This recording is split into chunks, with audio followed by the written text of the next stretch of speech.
Mesdames, Messieurs, bonsoir, bienvenue sur Alizé pour votre édition de 19h. Nous sommes le mardi 19 avril. Voici les titres qui seront développés dans notre journal. À 8 mois de son entrée en vigueur, une pétition lancée sur Internet réclame l'assouplissement de la loi sur les vitres teintées. Près de 3000 signatures ont déjà été recueillies. La haute saison touristique est terminée. Dans l'ensemble, les professionnels du secteur en ont bien profité. Gros plan sur les commerçants de Sainte-Anne. Des collégiens de Martinique et Guadeloupe ont travaillé de concert sur un projet pédagogique consacré à la traite négrière. Un bel exemple d'échange autour d'un héritage commun. Le journal, Aurélie Ronze. Et notre invité ce soir, Thierry Blas, président de Guadeloupe Expansion, qui organise jusqu'à demain les journées de l'international au gosier. Mais avant, parlons d'un sujet qui va concerner bon nombre d'automobilistes guadeloupéens à partir du 1er janvier 2017. Les vitres surteintées des voitures ne seront plus autorisées. Cette mesure fait grincer des dents, notamment chez nous, dans les Antilles. Un Martiniquais vient de lancer une pétition en ligne pour que cette loi soit adaptée dans les départements d'outre-mer, où le soleil, il faut le dire, est beaucoup plus présent qu'en métropole. Et vous, justement, que pensez-vous de cette mesure? C'est ce que vous a demandé Muriel Barlagne. Il s'appelle Frédéric Bouni et a lancé une pétition en ligne sur le site change.org pour, dit-il, un fléchissement de la loi contre les vitres teintées dans les DOM. Avec ce décret paru le 13 avril 2016, les vitres latérales avant des voitures doivent laisser passer au moins 70% de la lumière. Un texte qui entrera en vigueur à compter du 1er janvier 2017.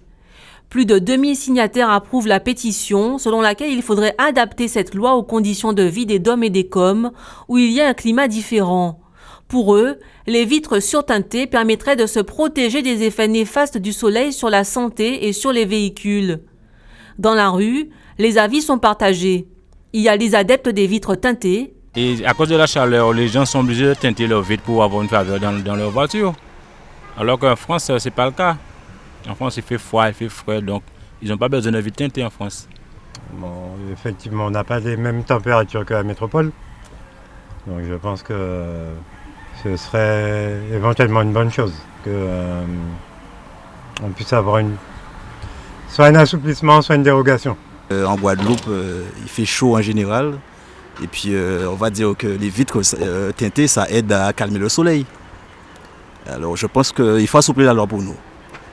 Ce serait bien d'avoir une dérogation spéciale pour les Antilles, parce qu'avec la chaleur, le soleil, ce serait bien quoi. Donc s'il faut signer, je vais signer. Il y a des enfants et le soleil est trop fort pour eux. À cause de leur vitre teintée en Guadeloupe, ça nous soulage beaucoup. Et puis, il y a les autres. J'ai pas de vitre teintée, je vois pas l'intérêt d'avoir des vitres teintées, je vois pas ce qu'on a à cacher quand on est dans une voiture, donc...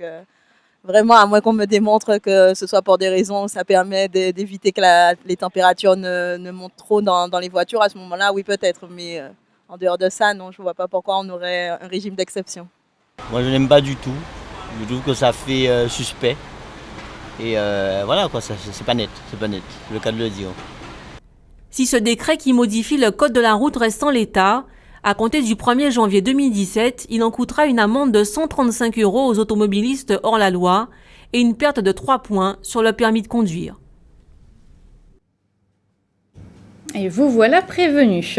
Société toujours avec cette mobilisation demain matin à Milénis aux Abîmes contre la loi du travail de Myriam El Khomri. Le rassemblement est fixé à 8h devant le centre commercial, un mouvement à l'appel notamment du journal Rebelle. Ils exigent le retrait de la loi qui menacerait selon eux leur avenir professionnel. Tous les lycéens sont invités à manifester demain matin. Notez d'ailleurs qu'aujourd'hui, le président du MEDEF, Pierre Gattaz, a donné 3 semaines au gouvernement pour amender ce projet de loi travail.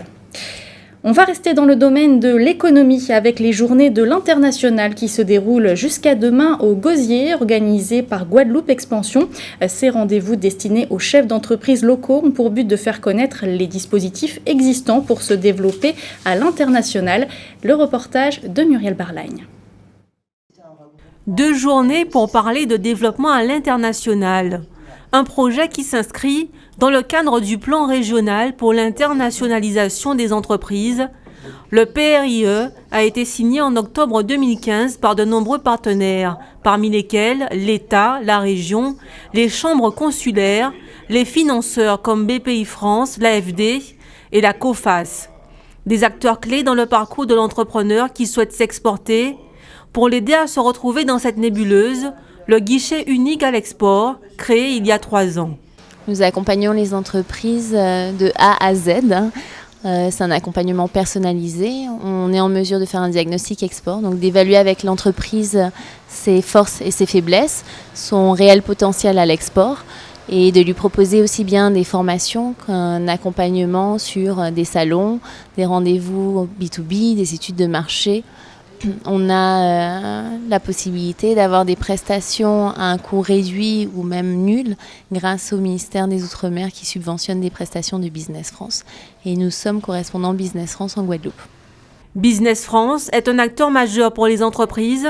Avec des bureaux dans 80 pays, l'institution publique les aide à exporter. L'objectif, c'est identifier, grâce à notre correspondant ici en Guadeloupe, qui est Guadeloupe Expansion, identifier des entreprises qui ont des besoins ou des velléités ou des stratégies export, voir que leur produit est bien adapté, voir que leur produit répond à des contraintes réglementaires, voir que leur brochure est en anglais, en espagnol, en arabe, que sais-je, voir que le produit en question ou les produits en question ont des avantages concurrentiels.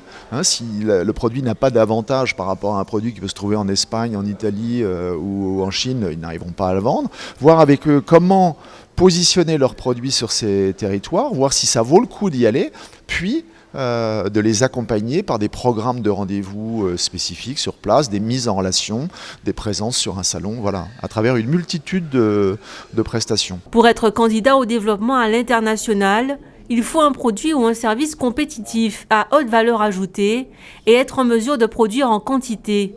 L'accès au conseil n'est que le début d'un travail de longue haleine qui demande une véritable stratégie sur le long terme. Et cela, même lorsque l'on appartient à un grand groupe national, comme la SAFEJ, qui souhaite s'étendre dans la Caraïbe. La particularité de la zone Caraïbe est un émiettement de petits marchés. Et donc l'investissement commercial pour comprendre le fonctionnement de l'ensemble des États composant le bassin caribéen nécessite un temps important, nécessite de faire beaucoup de rencontres, de faire beaucoup de déplacements pour comprendre où se situent les marchés, pour comprendre le fonctionnement des différents gouvernements, ministères, sociétés de gestion de l'eau, de l'assainissement des différents pays, pour ensuite comprendre où cibler nos efforts. Et donc le développement commercial dans la Caraïbe nécessite un temps de préparation extrêmement important que toutes les entreprises, malheureusement, ne peuvent se permettre de faire, puisqu'il nécessite beaucoup d'argent et un certain temps de préparation. Une centaine de chefs d'entreprise poussent la porte du guichet unique à l'export chaque année. Un tiers est prêt à exporter. La Caraïbe intéresse de plus en plus. Les secteurs les plus porteurs y sont le BTP, l'eau et l'énergie. Thierry Blaze, bonsoir. Bonsoir. Vous êtes le nouveau président de Guadeloupe Expansion. Guadeloupe Expansion, on le rappelle, c'est l'agence régionale de développement économique de la Guadeloupe. Brièvement, est-ce que vous pouvez nous rappeler justement l'objectif de cette entité ? Effectivement, le Guadeloupe Expansion, c'est l'agence régionale de développement économique de la Guadeloupe. C'est un peu le bras armé de la région pour ce qui concerne le développement économique. Qu'est-ce que nous faisons en gros ? Nous assistons les porteurs de projets à créer leur entreprise dans les meilleures conditions. Nous les aidons, nous accompagnons par rapport à toutes les aides, dans toutes les dédales des aides auxquelles ils peuvent prétendre, les aides européennes, les aides régionales. Donc c'est vraiment un endroit où les porteurs de projets peuvent venir et ils trouveront toute la documentation, toutes les facilités pour qu'on puisse les assister dans la création d'entreprises. Mais ce n'est pas que ça. Nous travaillons aussi avec les entreprises en développement, donc les entreprises qui sont déjà constituées, qui ont besoin d'appui, qui ont besoin aussi d'aide. Donc nous les accompagnons bien sûr à pérenniser leur activité. Alors jusqu'à demain, les journées que vous organisez ont pour but justement de donner des clés aux entreprises pour s'ouvrir vers le monde. Pourquoi c'est aussi compliqué pour les entreprises guadeloupéennes de s'exporter comme ça à l'étranger ? Vous savez, c'est déjà créer une entreprise, c'est compliqué. Créer une entreprise dans un marché local, c'est compliqué. Exporter, c'est encore plus compliqué. Vous savez, il y a énormément de tabous, il y a beaucoup de difficultés qui sont inhérentes à notre appartenance à l'Europe.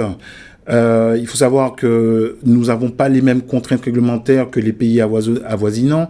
Donc c'est effectivement, c'est extrêmement compliqué. Et justement, ces journées de l'international permettent justement de démystifier tous ces codes, toutes ces réglementations, et on donne à tous les porteurs de projets, à toutes les personnes qui veulent exporter, des clés, des recettes pour pouvoir travailler et exporter de manière sécurisée. C'est important parce qu'elles peuvent aller d'elles-mêmes, ces entreprises peuvent aller d'elles-mêmes sur des marchés export, mais nous les aidons à travailler de manière sécurisée. Sécurisée, c'est-à-dire dans leur business, c'est-à-dire que quand vous travaillez, la moindre des choses, c'est que vous devez être payé, par exemple. Donc, toutes ces choses-là, on aide les entreprises à travailler, à sécuriser leur business à l'export.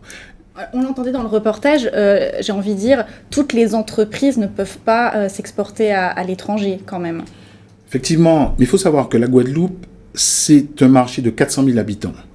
La Guadeloupe, la Martinique et la Guyane, c'est un marché de 1 million d'habitants. La Caraïbe, c'est 40 millions d'habitants. Donc, la Caraïbe, et aussi, on ne parle même pas du Canada, les États-Unis et d'autres pays comme le Brésil. Il faut savoir que les gens ont un peu peur d'aller à l'export, mais selon moi, ça doit être une démarche naturelle du créateur d'entreprise qui doit se dire que mon marché doit être non seulement un marché local, mais pourquoi pas exporter ses savoir-faire. Vous savez, il n'y a pas seulement exporter des produits, on peut exporter des services.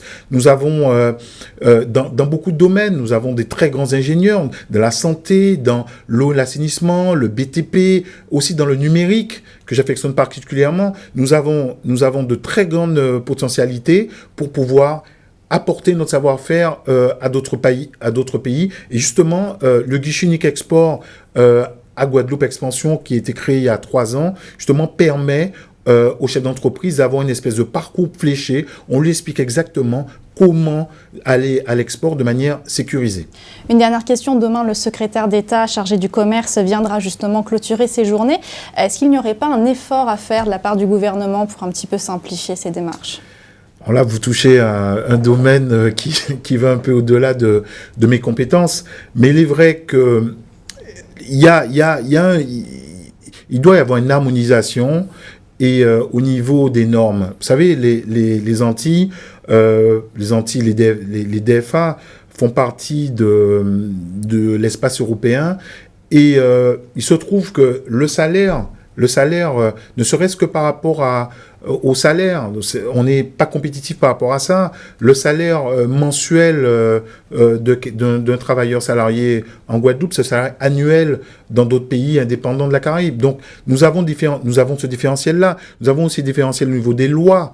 Donc, il y a une adaptation des lois qui est en train de se faire au niveau de la Caraïbe. Il faut savoir que l'Europe a prévu une harmonisation des lois. C'est-à-dire que pour faire du business de manière sécurisée, si vous avez une dette, vous travaillez avec un client qui ne vous paie pas. Aujourd'hui, c'est la croix et la bannière pour pouvoir faire du recouvrement. Donc, il y aura une jurisprudence. Quand une loi sera... vous allez saisir un huissier en Guadeloupe, et bien, automatiquement, on pourra, dans le pays de la Caraïbe, pouvoir saisir les huissiers et les tribunaux compétents dans d'autres pays pour pouvoir récupérer votre argent. Donc, c'est des choses simples comme ça qui sont en train d'être mises en place. Et il y a aussi une autre chose un peu plus politique, c'est aussi l'adhésion de la Guadeloupe à l'Organisation des États de la Caraïbe. Parce que tant que on ne pourra pas adhérer à ce grand marché commun caribéen, effectivement, ce sera encore compliqué pour nous de travailler à l'export, mais je pense que c'est en bonne voie.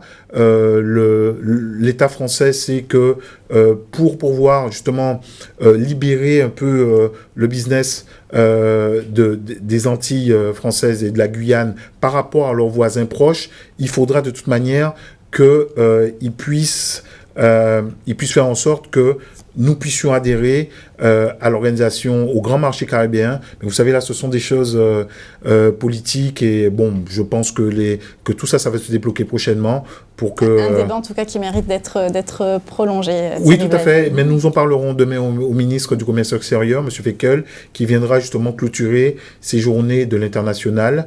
Donc, il y aura aussi le président de région qui sera là. Donc, je pense que nous pourrons aborder ces sujets pour savoir comment on peut faire avancer toutes ces choses. Merci Thierry Blas d'avoir accepté notre invitation ce soir. Je rappelle à nos téléspectateurs que vous êtes le président de Guadeloupe Expansion. Je vous remercie. Économie toujours avec la haute saison touristique qui s'est achevée il y a quelques jours chez nous. L'heure est donc au bilan. Marion Bordier s'est rendue à Sainte-Anne, une ville particulièrement prisée des touristes en séjour, mais aussi des croisiéristes. Souvenirs, articles de plage ou encore excursions. Les professionnels semblent plutôt satisfaits, comme vous allez le voir dans ce reportage. Le bilan des commerçants et artisans de Sainte-Anne est plutôt bon et les articles de plage se vendent toujours aussi bien. Cette année, c'est vrai qu'on a eu pas mal de monde. Maintenant, les budgets sont un peu plus serrés, mais sur le nombre de clients, si vous voulez, j'ai quand même augmenté mes ventes. Donc, je suis assez satisfaite. Tout ce qui est seau, ballon, masque et tuba, palme, voilà, ça c'est des articles, les tongs, et ça ce sont principalement les articles que j'ai le plus vendus.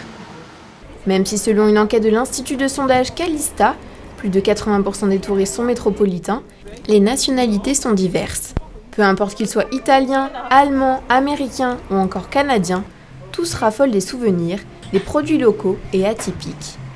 Les gens, quand ils viennent en vacances, ils s'adonnent un petit peu aux souvenirs, mais aussi ils ont bien consommé le rhum, surtout les Américains. Le rhum, le cigare et tout ça, ils ont apprécié.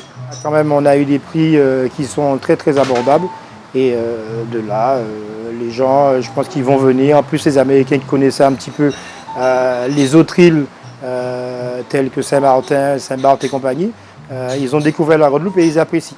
Parce que c'est pas pour être chauvin, mais notre île est une belle île.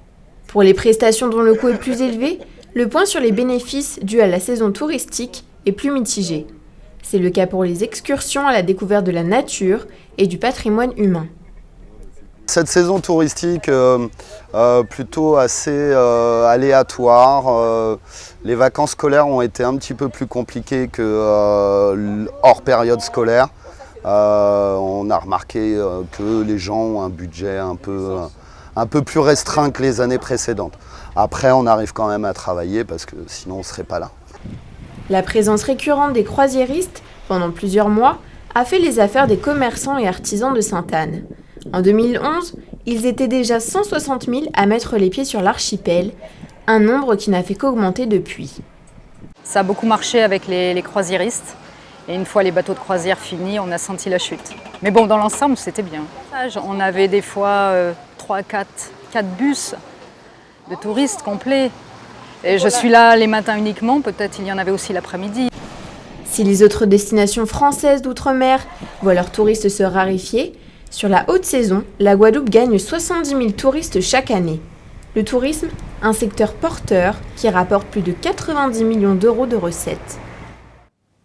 Les touristes qui en tout cas ne pourront pas profiter dans notre région des services de la compagnie aérienne low-cost French Blue. Suite à la grève entamée vendredi par les salariés d'Air Caraïbes, la direction a décidé que cette nouvelle compagnie n'opérera que dans l'océan Indien. Après cette annonce, la grève a été levée. Grève suspendue également à la collectivité territoriale de Martinique après plus de 5 heures d'échange hier soir. Le travail a repris ce matin, mais les négociations devaient se poursuivre dans l'après-midi après-midi. Les organisations syndicales, on le rappelle, protestent contre les menaces qui pesaient sur les contrats des contractuels. De leur côté, les élèves du lycée Schulcher à Fort-de-France poursuivent, eux, leur mobilisation. L'établissement scolaire doit être détruit pour être reconstruit. Conséquence, les élèves doivent être dispersés à la rentrée prochaine dans 3 autres lycées. Ils veulent obtenir des engagements plus précis de la part de la collectivité. La Martinique qui nous amène à notre page Caraïbes et Amérique du Sud. Au Brésil, la présidente Dilma Rousseff plaide sa cause. Elle assure n'avoir commis aucun crime. Mais tout de suite, prenons la direction de l'Équateur avec le bilan du séisme qui ne cesse de s'alourdir. Voici l'actualité Caraïbes. Le bilan du séisme survenu samedi en Équateur s'alourdit. Il est désormais passé à 413 morts et plus de 2000 blessés. Il s'agit du pire tremblement de terre qu'a connu le pays en près de 40 ans. L'état d'exception a été décrété. La ville de Pedernales, cité balnéaire prisée des touristes et épicentre du séisme, offre maintenant un paysage de guerre avec des maisons en ruine, des hôtels effondrés et des lampadaires au sol. Le président équatorien Rafael Correa a affirmé que la reconstruction du pays allait prendre des années et coûter des centaines de millions, probablement des milliards de dollars, car il va falloir reconstruire Pedernales, mais aussi le centre de Porto Viejo, le quartier de Tarqui, les villes de Canoa et de Jama. En visite au Vatican au moment de la catastrophe, Rafael Correa avait déjà débloqué dimanche une aide budgétaire d'urgence d'environ 600 millions de dollars. L'Union européenne a annoncé l'activation du mécanisme européen de protection civile pour aider le pays sud-américain, tandis que John Kerry, le secrétaire d'État des États-Unis, offrait le soutien de son pays.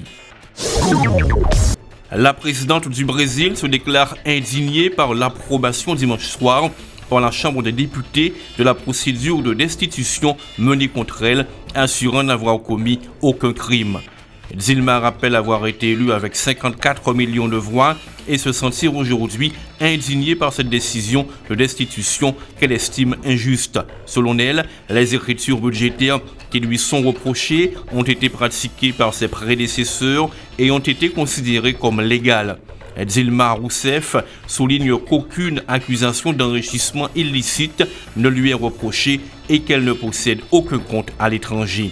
Ce dernier point s'adresse à Eduardo Cunha, le président du Congrès des députés, qui a tiré les ficelles de sa procédure de destitution alors qu'il est lui-même inculpé de corruption dans le scandale Petrobras et que son nom apparaît dans les Panama Papers.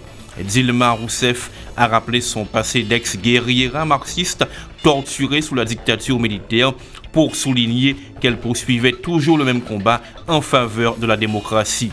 Dans ma jeunesse, j'ai affronté la dictature par conviction.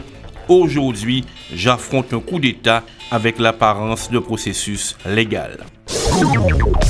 C'est dans les pages du Nouvel Observateur que Laurent Delcourt, historien, auteur du livre Le Brésil de Lula, un bilan contrasté, dénonce un acharnement de l'opposition contre le Parti des travailleurs de Dilma Rousseff et un coup d'État politico-médiatique. Selon lui, les députés ont voté la destitution de Dilma pour prendre le pouvoir qu'ils n'ont pas réussi à obtenir par la voie électorale. Il précise que le vote sans appel en faveur de la destitution de la présidente du Brésil s'apparente à un achat de vote. Laurent Delcourt confirme qu'il s'agirait bien d'un coup d'État, comme le disent également la plupart des organisations de défense des droits humains qui interviennent en Amérique latine. L'objectif étant de supprimer les acquis de Lula, la diminution des aides à la santé et à l'éducation, l'étouffement de certaines affaires de corruption et un enjeu masqué, celui de la privatisation des ressources pétrolières brésiliennes en haute mer. C'est la raison pour laquelle les marchés réagissent plutôt bien d'ailleurs aux annonces de destitution. L'historien avance encore que c'est pour cette raison que la Fédération patronale des industries de São Paulo a soutenu les manifestants anti-Dilma. Pour Laurent Delcourt, ce sont 300 voleurs qui ont voté la destitution d'une présidente plutôt honnête. Et ce sont eux qui vont reprendre les rênes du pays pour échapper à la justice. Un nouvel exemple de coopération régionale aujourd'hui entre une classe de 4e du collège Nestor de Kermadec de Pointe-à-Pitre et une classe du collège des Salles de Martinique. C'est dans le cadre d'un projet pédagogique sur la traite négrière. Au programme des ateliers d'échange ce matin qui se sont poursuivis l'après-midi par une visite du Memorial Act. Le reportage de Marion Bordier. Un moment d'intense émotion pour ces collégiens de 2 classes de 4e. L'une est guadeloupéenne et représentée par le collège Nestor de Kermadec et l'autre martiniquaise par le collège des Salles. C'est main dans la main que depuis septembre, les 2 établissements s'intéressent aux auteurs, aux causes et aux conséquences de la traite. C'est important pour nous vu que c'est notre histoire et c'est leurs histoires aussi. Une histoire qui demeure encore méconnue par beaucoup. C'est d'ailleurs seulement en 4e que l'esclavage est enseigné. On peut interroger n'importe quel enfant de la Caraïbe, par exemple en Haïti, un Haïtien connaît son histoire. Et je me suis rendu compte que l'Antillais en général ne connaît pas son histoire. Donc ça a été l'occasion pour nous, avec le numérique, de travailler avec les élèves sur un outil qui pourrait les intéresser, le livre interactif. Ce support numérique raconte l'histoire de 300 personnes capturées en Afrique, transportées jusqu'aux Antilles et réduites en esclavage. Un quotidien caractérisé par le bruit insoutenable des chaînes, l'air irrespirable et les coups de fouet. Des conditions dont ont pris connaissance les adolescents lors de l'élaboration de ce livre, mais aussi à l'occasion de recherches, de lectures de documents historiques ou de visites. Les nègres étaient frappés, tout ça. Les blancs, ils étaient là, entre guillemets, ils faisaient rien, ils étaient toujours là pour frapper les plus faibles. Les collégiens ont reçu l'aide des professeurs d'art plastique, de français, d'histoire géo, mais aussi de leurs parents. Un véritable travail d'équipe qui a permis une prise de conscience de cette histoire douloureuse, partagée avec les autres pays de la Caraïbe. Il est important de montrer à nos élèves que c'est une histoire de la Caraïbe, c'est une histoire de nos îles, que nous devons établir un pont avec toutes les autres îles et nous profitons donc de la Martinique avec laquelle les échanges sont peut-être facilités entre académies. L'autre temps fort de cette journée de rencontres et d'échanges était la visite du Memorial Act, un détour obligé au nom du devoir de connaissance et de mémoire. Un mot de sport avec notre point quotidien sur la position des skippers de la Transat AG2R. Ils se rapprochent de plus en plus d'ailleurs de la ligne d'arrivée, l'île de Saint-Barthélemy. C'est le bateau Agir Recouvrement qui est en tête actuellement. Nos 3 équipages guadeloupéens, les Saintes, Marie-Galante et Guadeloupe, sont toujours 9e, 10e et 11e. Avant de se quitter, un mot de météo. Tout d'abord, prudence si vous devez prendre le volant puisque les chaussées sont extrêmement glissantes. Il va d'ailleurs continuer de pleuvoir demain matin en Guadeloupe, des averses sur l'ensemble du territoire, accompagnées tout de même de timides éclaircies. Les températures seront comprises dans la matinée entre 25 et 28 degrés. C'était le journal d'Alizé. Merci de votre fidélité. Dans quelques instants, l'actualité nationale et internationale, suivie d'un numéro de Capital consacré au business de vos week-ends. Quant à moi, je vous donne rendez-vous demain à 12h30 pour toute l'actualité locale et régionale. L'information qui continue sur notre site internet www.alizé.com. Excellente soirée à tous.